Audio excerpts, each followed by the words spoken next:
Salve, molecada, tudo tranquilo? Maravilha. Vamos aí, pessoal, agora para a segunda aula com o tema A Era Vargas, ok? Essa segunda fase do governo Vargas nós chamamos de governo constitucional, né? E essa fase ocorreu aí entre os anos de 1934 até o ano de 1937. Maravilha? Bom, só para relembrar aí a primeira aula, né? A aula anterior, o governo provisório. Então a gente viu lá que Getúlio Vargas ele tomou algumas medidas para centralizar o poder em suas mãos, não é? Porque até então aí a Constituição de 1891 ela dava autonomia aos estados, né? Assim como é hoje, né? Por exemplo aí os governos estaduais eles têm autonomia para acatar ou não determinadas leis, determinadas regras. Ele dissolve o Congresso, tá? Então não existe Congresso, ele governa sozinho, né? O Executivo governa sozinho ali junto com o seu grupo de ministros. Não teremos mais a figura do presidente de Estado, né? Ou como seria chamado hoje o governador de Estado. Ele coloca interventores, que são tenentes, né? Tenentes ali aliados a ele. Algumas leis também aí é muito importante falar, né? A lei da sindicalização, os sindicatos eles acabam sendo submetidos ao Estado e somente trabalhadores que são filiados a esse sindicato podiam receber os benefícios da legislação trabalhista, né? 13º, né? Apesar que o 13º é posterior a isso aqui, né, pessoal? Foi posterior. Então o salário mínimo, férias remuneradas, final de semana remunerado, né, 8 horas de trabalho por dia, né, e assim vai. Ele proibiu a importação de produtos, de máquinas e limitou aí a importação de produto de luxo, né? Quer dizer, por que a gente não podia comprar máquinas de fora do país, né? Por que não podia importar? Porque a ideia dele era incentivar a indústria aqui no Brasil, né? Então, comprando menos de fora, a gente ia fabricar mais aqui. Essa era a ideia dele. Exigiu que as empresas estrangeiras tivessem só 2/3, né? Ou seja, pelo menos 2/3 de trabalhadores brasileiros. Então, do total dos trabalhadores, né, 2/3 tinha que ser brasileiro. Mas por que, professor? Ele não gostava de estrangeiro? Não é bem isso, pessoal. Ele não gostava das ideias que estavam vindo da Europa naquela época, né? Ideias extremistas demais. A gente vai falar sobre isso daqui a pouco. Ele abriu linha de crédito para a abertura de novas empresas. Olha lá de novo, né? Ele concentrando aí a política dele nas empresas. Entre o ano de 1929 e 1939, 135% de crescimento de indústrias aqui no nosso país. E a agricultura cai, né? A exportação aí da agricultura ocupa só 20% do total aí das exportações, 20% só vai ficar com a agricultura. A gente não pode esquecer, né, pessoal, que o ano de 1929 foi um ano que aconteceu a chamada crise, né? A crise norte-americana, a crise de 29. E eles compravam muito nosso café, né? Então eles vão diminuir muito a compra de café. E esse produto era o principal produto de exportação do Brasil. A gente não pode esquecer também de falar aqui, pessoal, em relação às mulheres, né? Vamos lembrar que antes de Vargas tomar o poder, a mulher ela não podia votar. Em 1932, ele cria, né, um decreto onde as mulheres também poderão votar. E uma novidade, né, o voto passa a ser secreto. Que antes o voto não era secreto, né? A pessoa podia entrar ali na zona eleitoral, olhar em quem você estava votando, né? Ficar ali bisbilhotando, né? Enfim, isso vai mudar a partir de então, ok? Bom, Getúlio e a Revolução em 32. Vamos lembrar da última aula também, né? Da aula 1, que São Paulo não estava satisfeito, né? 1930, 1931, 1932. E Getúlio Vargas, ele não reuniu uma constituinte, né? Ele estava governando sozinho ali com seu grupo. E os paulistas, anteriormente, eram muito fortes, né? Vamos lembrar que eles se revezavam no poder aqui no Brasil, né? No poder federal. Um mandato era um paulista, um mandato era um mineiro. Um mandato era um paulista, um mandato era um mineiro. A política café com leite. E Getúlio Vargas não abriu espaço para esses fazendeiros mais, para essa elite, né? Então eles vão provocar uma guerra onde somente São Paulo vai lutar aí contra as forças federais, contra as forças do governo. Bom, vamos lembrar que São Paulo acabou perdendo a guerra, né? No campo de batalha, pelo menos, ele perdeu. Porém, Getúlio Vargas cedeu, né? Cedeu alguns pontos aí. Ele vai reunir, né? No caso que ele reuniu essa Constituinte no ano de 1933, né? Para formular a nova Constituição aí. Em julho de 34, o documento ele é promulgado. Olha só que legal, ele não foi outorgado. O Getúlio Vargas não fez ele sozinho com o comitêzinho dele, não. O documento foi promulgado. O documento ele foi feito democraticamente. São Paulo terá um novo interventor. Vamos lembrar aí que os paulistas não estavam contentes com o interventor deles. E teremos também eleições presidenciais. Só para lembrar um detalhe, tá, pessoal? Essas primeiras eleições que vão ocorrer aí em 34, elas não são diretas, não é o povo que vota, né? Quem votou foi ali um colegiado e elegeu Getúlio Vargas, ok? Que é o assunto da nossa próxima aula aqui, né? Que vai aí de 34 a 1937. Bom, essa é a imagem, né, dessa Constituição, que é a segunda Constituição do Brasil, ok? E aí o interventor paulista, né? Que foi colocado por Getúlio Vargas depois da Revolução Paulista, né? Depois da Revolução de 32. Bom, Constituição de 1934, ela não agrada a Getúlio Vargas, né? Getúlio Vargas, ele era muito autoritário, né? Ele tinha traços aí bem autoritários mesmo, centralizador, não é? Então essa nova Constituição, ela submetia o Poder Executivo à fiscalização do Legislativo, né? Ou seja, os senadores e deputados tinham que fiscalizar aí o presidente. O presidente ficava proibido de fechar o Congresso. Acabou essa gracinha de fechar Congresso e querer governar sozinho. Isso aí não vai funcionar mais, de acordo com a Constituição. E houve também a limitação do mandato presidencial, né? O presidente pode ficar aí 4 anos no poder, porém ele não terá direito de reeleição. Isso desagradou muito Vargas. Vamos lembrar que ele era um presidente populista, né, carismático, e ele tinha o apoio das massas ali, né? Então, se ele fosse depender dos votos, provavelmente ele ganharia novamente, ok? Então, tudo isso aí desagradou muito Getúlio. Aí, de novo, né, a Constituição de 1934, que tinha aí algumas centenas de páginas, né? Mas essa Constituição pode-se dizer que foi a mais curta do Brasil, tá? A gente já vai ver o porquê que ela foi tão curta assim. Polarização no cenário ideológico, pessoal. O que estava acontecendo nessa época aí, né? Bom, entre 1930, né, até 1945 aí, houve uma polarização lá na Europa. Totalmente extremistas, né?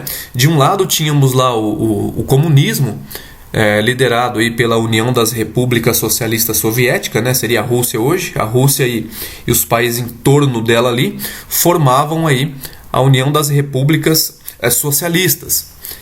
E do outro lado estava crescendo também aí o fascismo, né? Aquele extremismo de direita, né? Inclusive na Alemanha, na Itália, né, de Mussolini.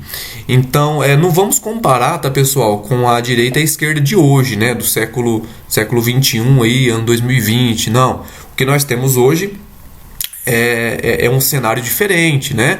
Temos aí ideologias bem mais moderadas do que na época, né? Vamos tentar entender melhor aí. Bom, isso vai se refletir aqui no Brasil. Ok, pessoal? Teremos também essa polarização aqui, obviamente, né? A gente recebia na época aí muitos estrangeiros, então essas ideias também virão para cá. Bom, teremos aí a AIB, Ação Integralista Brasileira, né? Totalmente de direita, extremamente de direita, liderada por Plínio Salgado e representava a extrema-direita, inspirada fortemente no fascismo italiano, né? Então eles combatiam aí os vermelhos, né? Como eles chamavam os comunistas, né? Eles combatiam com mão de ferro aí e eram adeptos de um poder mais centralizador, um poder mais autoritário, ok? e a ANL. A ANL é a Aliança Nacional Libertadora. Ela representava a extrema esquerda, né? Tendo como fundador Luiz Carlos Prestes, fortemente inspirada, obviamente na época, no stalinismo, né? Que seria aí o modelo político russo, né, pessoal? Ou seja, comunista de fato. Tudo bem? Temos aqui a imagem do Plínio Salgado, não é? Que era o líder aí da AIB. E temos aqui, logo abaixo, o Carlos Prestes, que acabou voltando para o Brasil depois de uma temporada na Rússia, né? Com as suas ideias aí totalmente aí voltada a implantar um sistema comunista aqui no nosso país. Mas vamos analisar algumas imagens aqui agora. Bom, esse cartaz aqui, pessoal, é um cartaz que mostra bem aí as ideologias aí, não é? No caso aqui, né, a Ação Integralista Revolucionária, a AIB. Olha só, a Naue, que é uma fala indígena, né, unidos. Aqui a figura do índio, representando o Brasil, e uma mão vermelha, pessoal, olha só, uma mão vermelha com uma estrela, né, e um punhal, apunhalando pelas costas esse índio, né? E aqui uma mão verde, segurando essa mão vermelha, seria aí o quê? Seria os integralistas, né? A ação integralista revolucionária, segurando então aí o comunismo, não deixando o comunismo esfaquear o Brasil, olha só. E aqui do outro lado temos um panfleto da ALN, né? Ação Libertadora Nacional, de extrema esquerda, né? Notem aqui que é o Brasil, né? Representando uma mão, segurando uma arma, né? Trabalhador, arme-se e liberte-se, né? Estamos vendo aí essa polarização, né? De um lado aí então os extremistas direitistas e do outro lado os extremistas esquerdistas. Bom, Levante de 1935, a intentona comunista, pessoal, ela ocorreu de fato, né? Então, o que foi isso aí? Então, mobilizações civis militares ocorreram, principalmente aí na região Nordeste, né? Lá em Rio Grande do Norte, Pernambuco e também houve no Rio de Janeiro, ok? Então foi um levante aí de trabalhadores e alguns militares, né, muitos militares na verdade, tentando aí derrubar o governo Vargas e instaurar aqui no Brasil uma política, um poder aí comunista inspirado na União das Repúblicas Socialistas Soviética. Repressão por parte do Estado. O Estado ele vai reprimir violentamente, né, os comunistas. Inclusive os jornais da época, né, pessoal? Vamos lembrar que Getúlio Vargas tinha o domínio ali do meio de comunicação. Então ele vai impor aí o medo na população desse perigo vermelho, né? E vai ser o início do estado de sítio. O que seria isso, né? Então nós vamos ver aí as ruas das principais cidades cheias de militares, né? Vai acabar aí o direito individual, né? A pessoa não vai ter mais direito individual, vai haver novamente a censura aos meios de comunicações, né? Não vai poder divulgar qualquer coisa no jornal, nas rádios, enfim, vai se declarar o estado de sítio. Pode-se dizer que foi nesse momento aqui então que a Constituição perde o valor dela, né? Lá 1935, para ser mais exato aí, por volta de junho de 1935. Olha só os jornais da época, né? Ressurgem os inimigos do Brasil. Preso um emissário de Moscou que viera articular novamente os elementos vermelhos. Olha só, o Globo, né? De 1935. Olha só essa outra parte aqui, né? Detido vários conspiradores russos e polacos, né? Vamos lembrar que polacos, no caso ali, tá, pessoal? Tá falando ali da região da Polônia, que também estava sendo nessa época aqui fortemente influenciada por ideias comunistas, não é? Olha lá, os membros dos Brasov, né? Esse nome aqui, uma menção à Rússia, né? Vão ser expulsos do Brasil, informa a polícia. E aqui temos aí os dois principais nomes do movimento comunista brasileiro na época, né? Vamos lembrar, aqui não seria não seria o partido, tá, pessoal? O Partido Comunista Brasileiro. Ele existia na época, sim, mas aqui no caso trata-se de outro partido, né? Vamos lembrar que Getúlio Vargas, por conta da Constituição, ele dá até certa liberdade, né? Tanto para um quanto para outro. Porém, depois desse levante da intentona comunista, ele cessa, né? Acaba, os partidos políticos são perseguidos, tudo mais. Então, Carlos Prestes, ele acaba sendo preso. A Olga Benário, ela, em 1943, ela acaba sendo presa. Ela estava grávida de Carlos Prestes, tá, pessoal? Então, ela tem um filho aqui no Brasil. O filho fica com a família de Prestes, mas ela é deportada para a Alemanha, né? Agora vamos imaginar, né? Uma comunista e ainda judia na Alemanha. Nessa época, dá para imaginar o que aconteceu com ela, não é? Vocês têm ideia do que aconteceu com ela? Bom, ela foi parar num campo de concentração, né? Onde você já deve ter visto em filme, onde ficavam os judeus ali, né? Até a morte, né? Não recebiam alimentos, trabalhavam basicamente como escravos, né? E depois eram jogados numa vala comum ou queimados. Hitler fez isso aí com milhões de judeus e ela é uma dessas.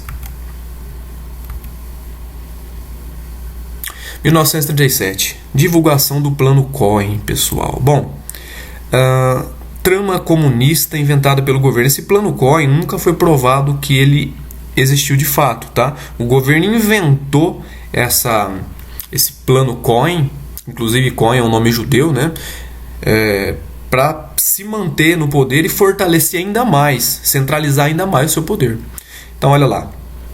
Cria-se uma histeria anticomunista que acaba sendo absorvida pelo povo, principalmente a classe média. Vamos lembrar, tá, pessoal, que nessa época que muita coisa se disse que seria verdadeiramente aí sobre as ideias comunistas, mas se inventou muita coisa também sobre o comunismo aí, que era para colocar medo na classe média. Por exemplo, falou-se do fim da propriedade privada. Isso é fato, né? O comunismo, de fato, ele prevê aí acabar com as propriedades privadas, né? Inclusive as grandes fazendas, gigantescas fazendas, passariam para a mão do Estado, né? Seria a reforma agrária.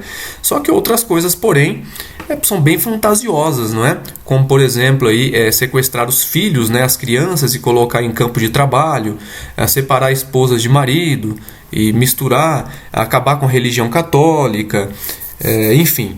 Tem uma infinidade de boatos aí que acabou ajudando na produção dessa histeria entre o povo brasileiro aí. Bom, principalmente a classe média, que tinha mais a perder no caso, né? Bom, aqui está. As instruções do Comitê para a Ação dos seus agentes no Brasil. O tenebroso plano foi apreendido pelo Estado-Maior. Então esse aqui é um trecho do jornal do Correio da Manhã, tá, pessoal? Sexta-feira, dia 1 de outubro de 37, que fala aí da descoberta desse plano Cohen, né? Que o governo acabou inventando aí, desse grande movimento aí. O que seria exatamente esse plano Cohen? Vamos lá. Síntese do plano Cohen, apresentado em setembro, né, em uma reunião de alto comando do Estado, com a presença do general Dutra, ministro da Guerra, do general Góes Monteiro, chefe de Estado-Maior do Exército, e Filinto Miller, chefe da Polícia do Distrito Federal, e previu que a mobilização dos trabalhadores em uma greve geral que levaria a um levante popular com saques a comércio, a indústrias e as fazendas. De fato, pessoal, estava acontecendo mesmo ali algumas greves, sim, né? Mas realmente esse plano Cohen nunca foi provado, ok? Então era mais uma ideia do governo para amedrontar a população, para poder então legitimar o seu poder, né? Aumentar, centralizar o seu poder aí, ok? Bom, então foi o golpe. Getúlio Vargas, depois do plano Cohen, ele fecha o Congresso, suspende as eleições que iam acontecer, não é? Que ocorreria em 37 aí. Olha lá a imagem dele aí no seu traje militar. Bom, pessoal, a próxima aula nossa será a aula 3, era Vargas, o Estado Novo, que foi de 37 a 1945, né? Será aí a última fase do governo Vargas. É claro que depois de 45 ele retorna democraticamente, né? Mas ele acaba cometendo o suicídio, né? Isso a gente vai ver na próxima aula. Bom, pessoal, eu finalizo por aqui. Espero que vocês tenham entendido aí um pouquinho dessa fase do governo tão polêmico, né, do governo Vargas. E qualquer dúvida, não esqueçam, deixa aí no canal pra gente, que eu vou estar tentando responder, ou até mesmo pelo WhatsApp, tá bom? Tchau, tchau e bons estudos a todos aí.